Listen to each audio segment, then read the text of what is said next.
Hi friends, എല്ലാവർക്കും കാറ്റത്തെ കിളിക്കൂടെ upcoming റിവ്യൂയിലേക്ക് സ്വാഗതം. ഈ റിവ്യൂ നിങ്ങൾക്ക് ഇഷ്ടമായെങ്കിൽ ലൈക്ക് ചെയ്തും സബ്സ്ക്രൈബ് ചെയ്തും സപ്പോർട്ട് ചെയ്യണേ. ട്രാവൽസിന്റെ ഓണർ തോമസ് ഏട്ടൻ സുധീഷിനെ ഒരു കസ്റ്റമറുടെ വീട്ടിലേക്ക് പറഞ്ഞു വിടുകയാണ്. ആ കസ്റ്റമറുടെ കാറിന്റെ ഡ്രൈവറായി കസ്റ്റമറിനോട് വിശേഷങ്ങളൊക്കെ പറഞ്ഞ് ഡ്രൈവ് ചെയ്യുകയാണ് സുധീഷ്. കസ്റ്റമർ പറയുന്നു, പോകുന്ന വഴിക്ക് ഒരാളെ പിക്ക് ചെയ്യാനുണ്ട്. കസ്റ്റമർ പറയുന്നു, എന്റെ ഒരു ഫ്രണ്ട് വലിയ ബിസിനസ്സുകാരനാ, തിരുവനന്തപുരത്ത് ബിസിനസിന്റെ എന്തോ കാര്യത്തിനായി വന്നിരിക്കുകയാണ്. അവനെയും കൂട്ടി നമുക്ക് ഓഫീസിലേക്ക് പോകാം. ആ കസ്റ്റമറുടെ ഫ്രണ്ട് രാജീവാണ്. കാറിൽ നിന്ന് ഇറങ്ങിയ സുധീഷ് രാജീവിനെ കണ്ട് ഞെട്ടി നിൽക്കുമ്പോൾ കാറിലേക്ക് കയറാനായി വന്ന രാജീവും സുധീഷിനെ കണ്ട് ഞെട്ടി നിൽക്കുകയാണ്. സുധീഷ് കാറിന്റെ ഡോറ് തുറന്നു കൊടുക്കുമ്പോൾ രാജീവ് കാറിലേക്ക് കയറിയിരിക്കുകയാണ്. കസ്റ്റമർ പറയുന്നു, സുധീഷ്, ഇതെന്റെ ഫ്രണ്ട് രാജീവ്, തക്കലയിലെ വലിയ ബിസിനസ്സുകാരനാ. ഇതൊക്കെ എന്തിനാ ഡ്രൈവറോട് പറയുന്നതെന്ന് രാജീവ് ചോദിക്കുമ്പോൾ കസ്റ്റമർ പറയുകയാണ്, ഇവൻ എന്റെ ഡ്രൈവറാ, നല്ല പയ്യനാ. എന്റെ ഡ്രൈവർ വന്നില്ലെങ്കിൽ ഞാൻ സുധീഷിനെയാണ് വിളിക്കുന്നത്. സുധീഷ്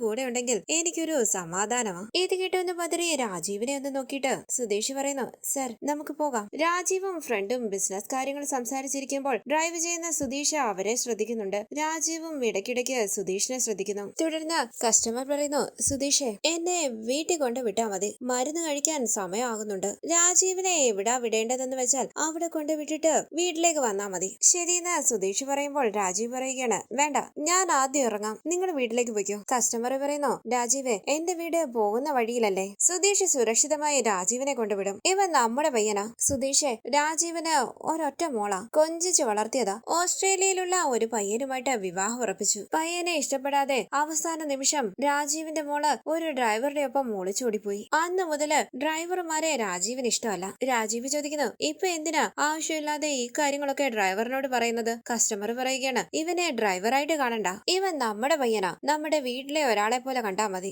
അതുകൊണ്ടാ ഞാൻ ഇത് പറഞ്ഞതും. സുധീഷ് പറയുന്നു, സർ, ഡ്രൈവറുടെ കൂടെ ഒളിച്ചോടി പോയി എന്ന് പറയുന്നു. ആ ഡ്രൈവർ നല്ലൊരാളാണെങ്കിലോ? കസ്റ്റമർ പറയുന്നു, അതൊരു സാധാരണ കുടുംബമാ. ഒരച്ഛൻ എന്ന നിലയിൽ രാജീവിന് വിഷമം ഉണ്ടാകില്ലേ? എന്തിനാ വെറുതെ ഇനി നമ്മൾ അതിനെപ്പറ്റി സംസാരിക്കുന്നത്? രാജീവ് ടെൻഷൻ ആകും. തുടർന്ന് സുധീഷ് ആ കസ്റ്റമറിനെ വീട്ടിൽ കൊണ്ടാക്കി രാജീവിനെയും കൂട്ടി പോവുകയാണ്. രാജീവ് ദേഷ്യത്തോടു കൂടി ഇരിക്കുമ്പോൾ കണ്ണാടിയിലൂടെ രാജീവിനെ ഒന്ന് ശ്രദ്ധിച്ചിട്ട് സുധീഷ് ചോദിക്കുന്നു, സുഖമായിട്ടിരിക്കുന്നോ? രാജീവ് ദേഷ്യത്തോടു കൂടി സുധീഷിനെ നോക്കുകയാണ്. സുധീഷ് പറയുന്നു, സുഖമാണോ എന്നല്ലേ ചോദിച്ചുള്ളൂ, അതിനെന്തിനാ ഇങ്ങനെ നോക്കി പേടിപ്പിക്കുന്നത്? എന്നെ പറ്റി ഫ്രണ്ട്സിനോടെല്ലാം വളരെ മോശമായിട്ടാണല്ലേ പറഞ്ഞിരിക്കുന്നത്. പക്ഷേ സാറ് പറഞ്ഞത് കേട്ടില്ലേ, എന്നെ കുടുംബത്തിലെ ഒരാളായിട്ടാണ് കാണുന്നതെന്ന്. എന്റെ കസ്റ്റമേഴ്സ് എല്ലാവരും അവരുടെ വീട്ടിലെ ഒരാളായിട്ടാണ് എന്നെ കാണുന്നത്. സുധീഷ് തന്നെ വരണോന്ന് പറഞ്ഞ് വെയിറ്റ് ചെയ്യുന്ന കസ്റ്റമേഴ്സും ഉണ്ട്. ദേഷ്യത്തോടു കൂടി രാജീവ് പറയുന്നു, ഒന്ന് മിണ്ടാതിരുന്ന് വണ്ടി ഓടിക്കുമോ? ഒരു നല്ല കാര്യത്തിന് വേണ്ടി വന്നതാ, വന്നെടുത്ത് നിന്റെ മുഖം കാണേണ്ടി വന്നില്ലേ? നിന്റെ കാണുന്നതേ എനിക്ക് വെറുപ്പാ. നിന്റെ കയ്യിൽ എന്തുണ്ടായിട്ടാ അവള് നിന്റെ കൂടെ വന്നത്?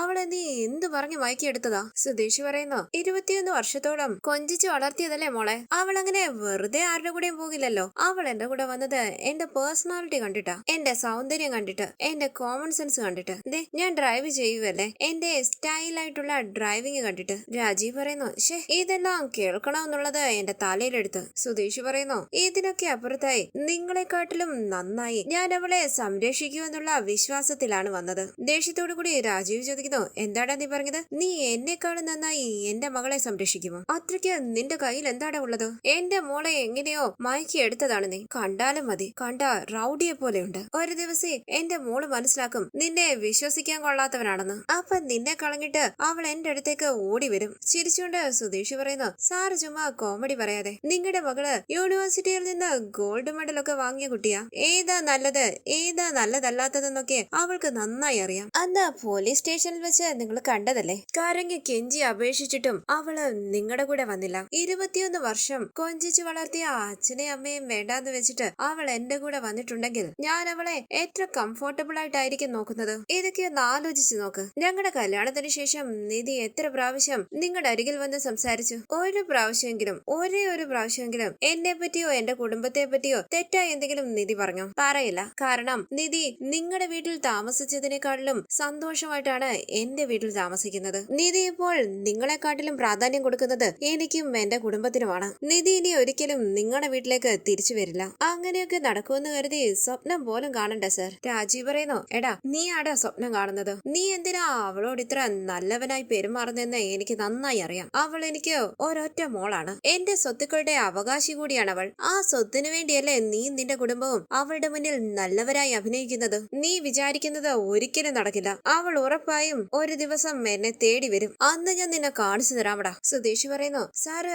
തുടങ്ങിയെടുത്ത് തന്നെയാണല്ലോ വീണ്ടും വീണ്ടും വന്ന് നിൽക്കുന്നത്. നിധി സർട്ടിഫിക്കറ്റ് വാങ്ങാനായി നിങ്ങളുടെ വീട്ടിലേക്ക് വന്നതല്ലേ? അവളെ അപമാനിച്ച അവളുടെ സർട്ടിഫിക്കറ്റ് എല്ലാം കത്തിച്ചു കളഞ്ഞ് അവളെ നിങ്ങൾ ടോർച്ചർ ചെയ്തില്ലേ? പിന്നെ നിങ്ങൾ എന്തിനാ വിചാരിക്കുന്നത് അവൾ ഇനിയും നിങ്ങളെ തേടി വരുമെന്ന്? ചാൻസേ ഇല്ല. എന്റെ വീട്ടില് നിധി സന്തോഷമായിട്ടാണ് കഴിയുന്നത്. നിങ്ങളുടെ സ്വത്തെല്ലാം മാർക്ക് വേണം. പക്ഷേ സാറ് പറഞ്ഞതിൽ ഒരു പോയിന്റ് ഉണ്ട്. നിധി സ്വത്തിന് വേണ്ടി കോടതിയിലേക്ക് പോയാൽ പാതി സ്വത്ത് എന്റേതാകുമല്ലേ? ദേഷ്യത്തോടു കൂടി രാജീവ് പറയുന്നു, വായടക്കടാ, നീ ഒരുപാട് ഓവറായി സംസാരിക്കുന്നുണ്ട്. സുധീഷ് പറയുന്നു, ഞാൻ തെറ്റായിട്ടൊന്നും പറഞ്ഞില്ലല്ലോ. നിങ്ങളുടെ വീട്ടില് കാർ ഓടിക്കാൻ വന്ന ഡ്രൈവർ നിങ്ങളുടെ പാതി സ്വത്തിന് അവകാശിയായി മാറും. പിന്നെ സർ, ഒരു കാര്യമുണ്ട്. നിങ്ങൾ കാരണം നല്ലൊരു പെൺകുട്ടിയെ എനിക്ക് ഭാര്യയായി കിട്ടി. അതിന് സാറിനോട് എനിക്ക് ഒരുപാട് നന്ദിയുണ്ട്. രാജീവ് ചോദിക്കുന്നു, എന്താ അവള് നിന്റെ കൂടെയുള്ളതിന്റെ അഹങ്കാരത്തിൽ പറയുകയാണോ നീ? എന്താ നീ എഴുതി വെച്ചോ? അവൾ എന്റെ മോളാ. അവളെ പറ്റി എനിക്ക് നന്നായിട്ട് അറിയാം. അവള് നിന്നെ വലിച്ചെറിഞ്ഞിട്ട് എന്നെ തേടി വരുമടാ. ചിരിച്ചുകൊണ്ട് സുധീഷ് ചോദിക്കുന്നു, ഇങ്ങനെ പറഞ്ഞാണോ നിങ്ങൾ നിങ്ങളുടെ മനസ്സിനെ സമാധാനിപ്പിക്കുന്നത്? സാർ എന്തിനാ ഇങ്ങനെ നടക്കാത്ത കാര്യത്തെ കുറിച്ച് ചിന്തിക്കുന്നത്? അവൾ ഒരിക്കലും വരില്ല. ഇനി അവള് നിങ്ങളുടെ മകളല്ല, എന്റെ ഭാര്യയാണ്. ഈ സുധീഷിന്റെ വൈഫ്. നിങ്ങൾ എന്തെല്ലാം ചെയ്താലും അവള് നിങ്ങളെ തേടി വരില്ല. രാജീവ് ചോദിക്കുന്നു, കാണോ നിനക്ക്? എടാ ഇപ്പൊ ഞാൻ വിചാരിച്ചാലും എന്റെ മോളെ എനിക്ക് കൂട്ടിക്കൊണ്ടു പോകാൻ പറ്റും. ഒരാഴ്ച കൊണ്ട് അവള് നിന്റെ ജീവിതത്തിൽ നിന്നും പോകും. ചെയ്യട്ടേടാ ഞാനത്. ഇത് കേട്ട് പൊട്ടിച്ചിരിച്ച് സുധീഷ് ചോദിക്കുന്നു, എന്താ സാർ ഇത്? സിനിമ ഡയലോഗാണോ? ഏത് സിനിമയാ കണ്ടിട്ട് വന്നത്? ഈ സിനിമയിലൊക്കെ ഉള്ളതുപോലെ പണം കൊടുത്ത് എന്റെ മകളുടെ ജീവിതത്തിൽ നിന്നും നീ ഒഴിവായി പോകണമെന്ന് പറയാനാണോ? രാജീവ് ചോദിക്കുന്നു, എടാ നിനക്കൊക്കെ ഞാൻ എന്തിനു പണം തരണം? നീ ഒരു വേസ്റ്റ് ആടാ. നോക്ക്, ഞാൻ ഇപ്പൊ പറയുക. ഞാൻ പറഞ്ഞതുപോലെ ഒരാഴ്ചക്കുള്ളിൽ എന്റെ മോളുടെ ജീവിതത്തിൽ നിന്നും നിന്നെ ഞാൻ വലിച്ചെറിയും. ഇത് കേട്ട് പൊട്ടിച്ചിരിച്ച് സുധീഷ് ചോദിക്കുന്നു, എന്തിനാ സാർ ഇങ്ങനെ വെറുതെ വെല്ലുവിളിക്കുന്നത്? ഇതുവരെ കിട്ടിയതൊന്നും പോരെ? ഇനിയും തോറ്റുപോകണമെന്നാണോ ആഗ്രഹം? ഈ പ്രായത്തില് ഇനിയൊരു തോൽവി താങ്ങുമോ? ഞാൻ ഈ വെല്ലുവിളി ഏറ്റെടുത്താൽ സാർ പിന്നെ നാണം കെടും. രാജീവ് പറയുന്നു, മതിയടാ, ഒരാഴ്ചക്കുള്ളില് നിധി എന്റെ മോളായി എന്റെ വീട്ടിലേക്ക് മടങ്ങി വന്നിരിക്കും. കാണണോ നിനക്ക്? സുധീഷ് പറയുന്നു, ശരി, ഞാൻ എന്താ പറയേണ്ടത്? കാണണോന്ന് പറയണോ? ശരി, കാണാം. സാറ് പറയുന്നത് നടക്കുമോ അതോ ഞാൻ പറയുന്നത് നടക്കുമോ എന്ന് നമുക്ക് കാണാം. രാജീവ് പറയുന്നു, നീ വിഷമിക്കുവടാ, ഒരുപാട് വിഷമിക്കും. സുധീഷ് പറയുന്നു, സാറിന് ഇറങ്ങേണ്ട സ്ഥലം വന്നു. സാറിനെ ഇറക്കി വിട്ടിട്ട് ഞാൻ വണ്ടി ഒതുക്കി നിർത്തി കുറച്ചു നേരം വിഷമിച്ചിരിക്കാം. ഇറങ്ങ്. രാജീവ് പറയുന്നു, നിനക്ക് ഞാൻ വെച്ചിട്ടുണ്ടടാ. സുധീഷ് പറയുന്നു, ആ ശരി. രാജീവ് ദേഷ്യത്തോടു കൂടി കാറിൽ നിന്ന് ഇറങ്ങി പോകുമ്പോൾ സുധീഷ് പറയുകയാണ്, വെല്ല് വിളിക്കുന്നത് കേട്ടില്ലേ? എത്ര കിട്ടിയാലും മടങ്ങില്ല. അങ്ങനെ സുധീഷ് നിധിയുടെ ഫോണിലേക്ക് വിളിക്കുകയാണ്. ഫോൺ അറ്റൻഡ് ചെയ്ത നിധിയോട് സുധീഷ് പറയുന്നു, ഇന്ന് ഞാൻ ഒരാളെ കണ്ടു. അത് ആരാണെന്നറിഞ്ഞാൽ നിധിക്കൊരു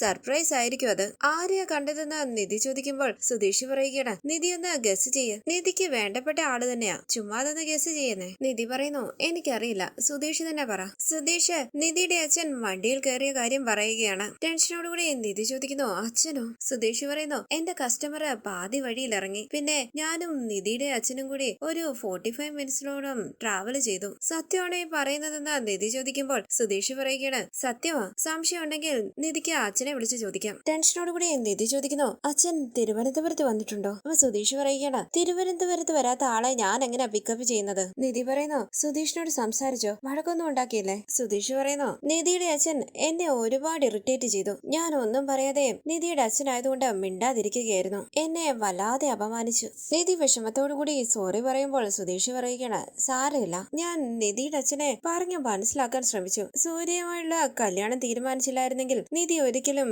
ഇങ്ങനെ ചെയ്യില്ലായിരുന്നു എന്ന് ഞാൻ ഒരുപാട് ശ്രമിച്ചു, നിധിയെയും അച്ഛനെയും ഒന്നിപ്പിക്കാനായിട്ട്. പക്ഷെ ഞാൻ പറയുന്നതൊന്നും കേൾക്കാൻ നിധിയുടെ അച്ഛൻ തയ്യാറായില്ല. എന്നെ ഒരുപാട് വഴക്ക് പറഞ്ഞു. പക്ഷെ ഞാൻ ഒരക്ഷരം പോലും എതിർത്ത് പറഞ്ഞില്ല. അച്ഛൻ പറയുന്നതെല്ലാം കേട്ട് മിണ്ടാതിരുന്നു. നിധി ചോദിക്കുന്നു, അച്ഛൻ എന്തിന് സുധീഷിന്റെ വണ്ടി കയറണം? തിരുവനന്തപുരത്ത് വേറെ വണ്ടിയൊന്നുമില്ലേ? സുധീഷ് പറയുന്നു, ഇതിനെയാ വിധി എന്ന് പറയുന്നത്. എന്നെ ഒരുപാട് ഇറിറ്റേറ്റ് ചെയ്തെങ്കിലും ഞാൻ സുരക്ഷിതമായി അച്ഛൻ പറഞ്ഞ സ്ഥലത്ത് കൊണ്ടുവിട്ടിട്ടുണ്ട്. എനിക്ക് പറയാനുള്ളതെല്ലാം സമാധാനത്തോടുകൂടി കേട്ടിരുന്നെങ്കിൽ ഞാനും നിധിയും ഒരു തെറ്റും ചെയ്തിട്ടില്ല എന്ന് നിധിയുടെ അച്ഛന് മനസ്സിലായേനെ. ഒന്നും കേൾക്കാൻ നിൽക്കാതെ വായിൽ വന്നത് എന്തൊക്കെയോ നിധിയുടെ അച്ഛൻ എന്നെ പറഞ്ഞു. നിധി സോറി പറയുമ്പോൾ സുധീഷ് പറയുകയാണ്, സാരമില്ല, ഇതുപോലെ മറ്റാരെങ്കിലും ആയിരുന്നു സംസാരിച്ചിരുന്നതെങ്കിൽ അവന്റെ മൂക്കിടിച്ച് പറത്തിയാനെ ഞാൻ. ഇതിപ്പം നിധിയുടെ അച്ഛനായി പോയില്ലേ, അതുകൊണ്ട് ഞാൻ ബഹുമാനിച്ചല്ലേ പറ്റൂ. ഞാൻ നിധിയുടെ അച്ഛനെ എതിർത്ത് ഒരു വാക്ക് പോലും പറഞ്ഞില്ല. ഞാൻ എനിക്ക് തന്നെ എന്നെ പറ്റി ഓർത്തിട്ട് അത്ഭുതം തോന്നുക. എങ്ങനെ എനിക്ക് ഇത്രയും ക്ഷമ വന്നെന്നറിയില്ല. നിധിക്ക് അച്ഛനെ കാണണോ? നിധി പറയുകയാണ്, വേണ്ട, അച്ഛൻ എന്നെ കാണുന്നത് തന്നെ ഇഷ്ടമല്ല, പിന്നെന്തിനാ കാണാൻ പോകുന്നത്? സുധീഷ് പറയുന്നു, നിധിക്ക് കാണണമെങ്കിൽ പറ, ഞാൻ നിധിയുടെ അച്ഛന്റെ കാല് പിടിച്ചിട്ടാണെങ്കിലും നിധിയെ കൊണ്ട് കാണിക്കാം. നിധി പറയുന്നു വേണ്ട, ഇനിയും സുധീഷിനെ വണ്ടി ഓടിക്കാൻ വേണ്ടി വിളിച്ചാ പോകണ്ട, വെറുതെ എന്തിനാ അച്ഛന്റെ വായിലിരിക്കുന്നത് കേൾക്കാൻ പോകുന്നത്. സുധീഷ് പറയുന്നു സാരമില്ല നിധി, നിധിയുടെ അച്ഛനല്ലേ പറഞ്ഞത്, നിധിയുടെ അച്ഛൻ എനിക്കും അച്ഛനെ പോലെയല്ലേ. നിധി എന്റെ വീട്ടില് എല്ലാവരോടും എത്ര സ്നേഹത്തോടു കൂടിയാ പെരുമാറുന്നത്, കുറച്ചെങ്കിലും ഞാനും അതേപോലെ നിധിയുടെ വീട്ടുകാരോട് പെരുമാറണ്ടേ. നിധിയുടെ അച്ഛൻ എന്നെ പറഞ്ഞതിലൊന്നും എനിക്ക് ഒരു വിഷമവും ഇല്ല, എനിക്ക് നിധിയോട് ഇത് പറയണമെന്ന് തോന്നി, അതുകൊണ്ട് പറഞ്ഞതേ ഉള്ളൂ. നിധിയുടെ അച്ഛൻ എന്റെ മനസ്സിനെ ചെറുതായി വിഷമിപ്പിച്ചെങ്കിലും സാരമില്ല, നിധിക്ക് വേണ്ടിയല്ലേ. ഇത് കേട്ട് നിധി വിഷമത്തോടു കൂടി നിൽക്കുമ്പോൾ ശരി ഞാൻ വെക്കുവാണെന്ന് പറഞ്ഞ് സുധീഷ് ഫോൺ കട്ട് ചെയ്യുകയാണ്. പുഞ്ചിരിച്ച് തലയാട്ടി സുധീഷ് മനസ്സിൽ പറയുന്നു സിമ്പതി വേ വർക്കൗട്ട് ആകുമെന്ന് നോക്കട്ടെ. തുടർന്ന് ഹരീഷിന്റെ വർക്ക്ഷോപ്പിലേക്ക് വന്ന സുധീഷ് നിധിയുടെ അച്ഛനെ കണ്ട കാര്യം ഹരീഷിനോട് പറയുകയാണ്. സുധീഷും രാജീവും കൂടി സംസാരിച്ച കാര്യങ്ങളെല്ലാം ഹരീഷിനോട് പറയുന്നു. തുടർന്ന് സുധീഷ് പറയുന്നു നിധിയുടെ അച്ഛൻ പറഞ്ഞ ഒരു വാക്ക് എന്നെ വല്ലാതെ ഡിസ്റ്റർബ് ചെയ്യുന്നു, എന്താ അതെന്ന് ഹരീഷ് ചോദിക്കുമ്പോൾ സുധീഷ് പറയുകയാണ് നിധിയെ എന്നിൽ നിന്നും പിരിച്ച് ഒരാഴ്ചക്കുള്ളിൽ അയാളുടെ മോളായിട്ട് വീട്ടിലേക്ക് കൊണ്ടുപോകുമെന്ന്. അങ്ങനെ പറഞ്ഞുവെന്ന് ഹരീഷ് ചോദിക്കുമ്പോൾ സുധീഷ് പറയുകയാണ് അതേടാ, അങ്ങനെ പറഞ്ഞ എന്നെ വെല്ലുവിളിച്ചിട്ടാ പോയത്. ഹരീഷ് ചോദിക്കുന്നു നിങ്ങളുടെ കല്യാണത്തെ പറ്റി അദ്ദേഹത്തിനൊന്നും അറിയില്ലേ. സുധീഷ് പറയുന്നു അറിയില്ലടാ, ഇത് ഒറിജിനൽ കല്യാണമാണെന്നാ വിചാരിച്ചിരിക്കുന്നത്. ഹരീഷ് പറയുകയാണ് അതറിഞ്ഞാ മതിയല്ലോ, നിങ്ങൾ പിരിയുമല്ലോ, അതിന് വെല്ലുവിളി വരെ നടത്തുന്നു, ഇനി നിങ്ങളുടെ കല്യാണത്തെ പറ്റി വല്ലോ അറിഞ്ഞിട്ടാണോ വന്നത്. സുധീഷ് പറയുന്നു അല്ല, നിധിയുടെ അച്ഛൻ എന്നെ കാണുന്നത് തന്നെ ഇഷ്ടമല്ല, എന്നെ ഒരുപാട് ഇൻസൾട്ട് ചെയ്താണ് അയാൾ സംസാരിച്ചത്, ഞാനും ആവശ്യത്തിന് കൊടുത്തിട്ടുണ്ട്, ഇനി നിധി എന്നെയും പിരിക്കാൻ വേണ്ടി വയ്യാന്നും പറഞ്ഞ വല്ല ഹോസ്പിറ്റലിലും പോയി കിടക്കുവോ. ഇല്ല, അതൊന്നും നിധി വിശ്വസിക്കില്ല, നേരത്തെ തന്നെ അച്ഛന്റെ ഭാഗത്തുനിന്ന് നിധിക്ക് ബാഡ് എക്സ്പീരിയൻസ് ഉണ്ടല്ലോ, അതുകൊണ്ട് വിശ്വസിക്കില്ല. ഹരീഷ് പറയുകയാണ് വിശ്വസിക്കില്ലല്ലോ, പിന്നെന്തിനാ പേടിക്കുന്നത്. സുധീഷ് പറയുന്നു പേടിയല്ലടാ, എന്നാലും ഒരാഴ്ചക്കുള്ളിൽ ഞങ്ങളെ പിരിക്കുമെന്നൊക്കെ വെല്ലുവിളിക്കുമ്പോൾ. ഹരീഷ് ചോദിക്കുന്നു